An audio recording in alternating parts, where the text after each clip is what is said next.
কে? আমি কৃষ্ণ। তোমার নাম কি? আমার নাম সুদামা ব্রাহ্মণ। বা নামটা বড় ভালো তোমার। আচ্ছা, আমার দেখে তোমার কি মনে হচ্ছে? কৃষ্ণ বলছে।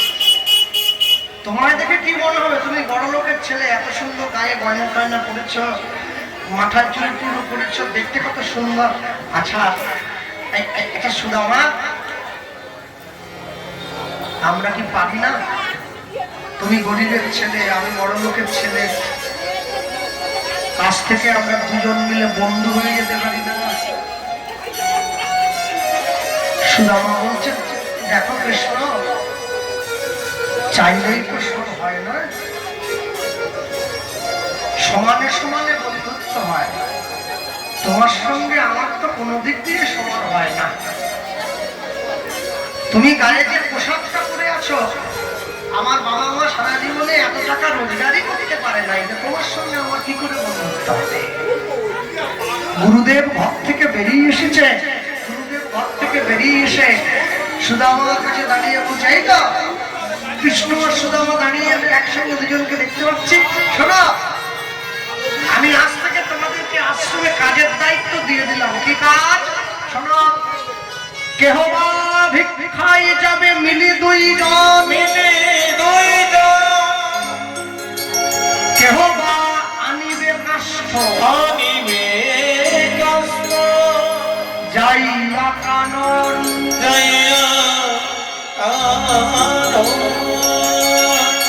এইবারে আসল কথাটা বলছে। গুরু ডাকি বলিলেন, কৃষ্ণ আর সুদামারে, দুই বন্ধুকে যাইলে তোমরা কাষ্ঠ আনিবারে, কষ্ট আমি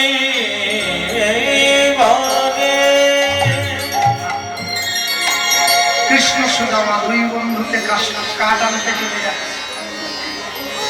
কাঠ আনতে যাওয়ার সময় কৃষ্ণ সুদামাকে জিজ্ঞাসা করছে, সুদামা, তাহলে আমি যে তোমাকে বন্ধুত্বের প্রস্তাবটা দিয়েছিলাম, আমার প্রস্তাবের কি হলো, কিছু ভাবলে? সুদামা বলছে, বন্ধুত্ব করা যেতেই পারে, এতে তো পয়সা লাগে না, তবে আমি তোমার বন্ধু হয়ে থাকতে চাই না, আমি তোমার সখা হয়ে থাকতে চাই। কৃষ্ণ বলছে, তুমি যদি আমার সখা হয়ে থাকতে চাও, এটা তো আমার কাছে বড় আনন্দের। না, শুধু আনন্দে বললে হবে না, আমি হাতটা বাড়িয়েছি, তুমি আমার হাতে হাত দিয়ে কথা দাও, আজ হতে তোমার সব কাজ আমি করব, তোমার সব কর্ম আমি করব, কিন্তু তুমি গুরুদেবের কাছে গিয়ে বলতে পারবে না যে আমি করেছি, বলবে তুমি করেছ।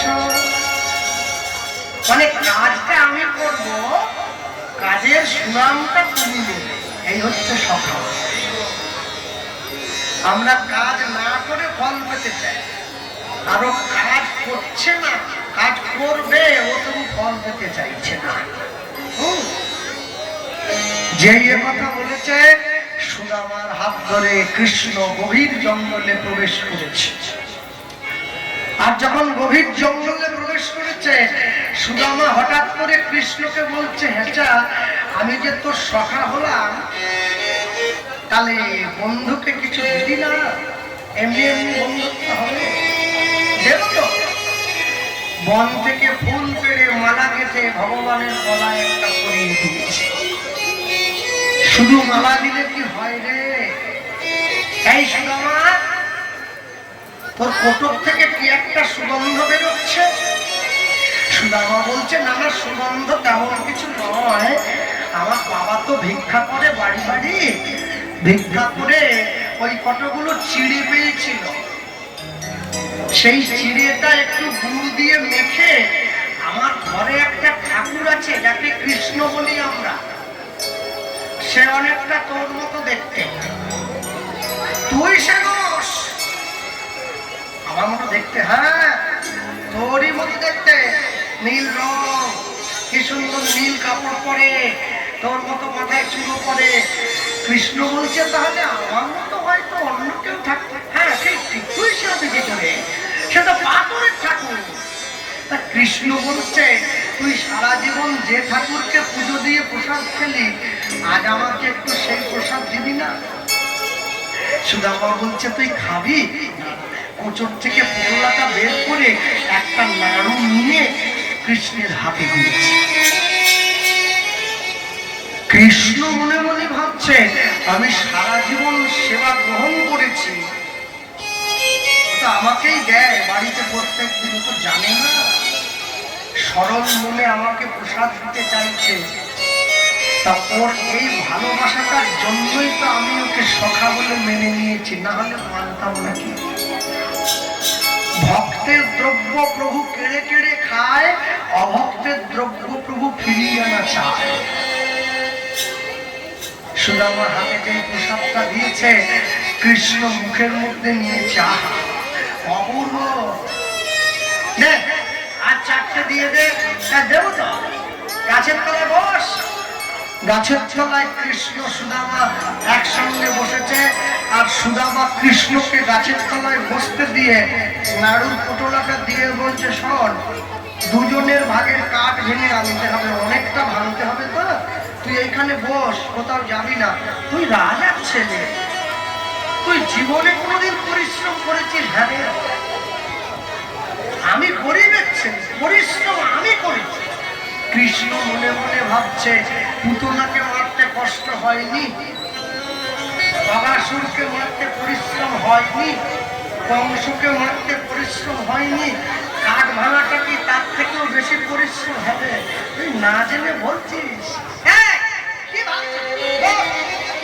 রাজার ছেলে নরম হাত, তুই কাঠ ভাঙ, হাতে ফুটে যাবে। আমি খেতে খাওয়া মানুষ, আমি যাবো কাঠ ভাঙতে। কৃষ্ণকে গাছের তলায় বসিয়ে দিয়ে সুদামা দূর মনে চলে গিয়েছে কাঠ ভাঙার জন্য। ভগবান মনে মনে চিন্তা করছে ও যে দূর বনে চলে গেল কাঠ ভাঙতে, ও আমাকে কতটা ভালোবাসে আমি একবার দেখব। ভালোবাসার পরীক্ষায় যদি জিততে না পারে সে কোনোদিন ভগবানের নিকটজন হতে পারবে না। এখন দেখবেন বাংলায় একটা কথা আছে, আমরা বলি যে করে আমার আশ আমি করি তার সর্বনাশ। আমরা এটা প্রচার করেছি, যেন আমরা কীর্তন গাই, আমরা প্রচার করি। আচ্ছা, যে কজন এখানে বসে আছেন একজনও কেউ হাত তুলে বলতে পারেন বাবা গোপাল কৃষ্ণ ভগবান আমার সর্বনাশ করেছে? আমি একটু দেখছি কারো সর্বনাশ করে।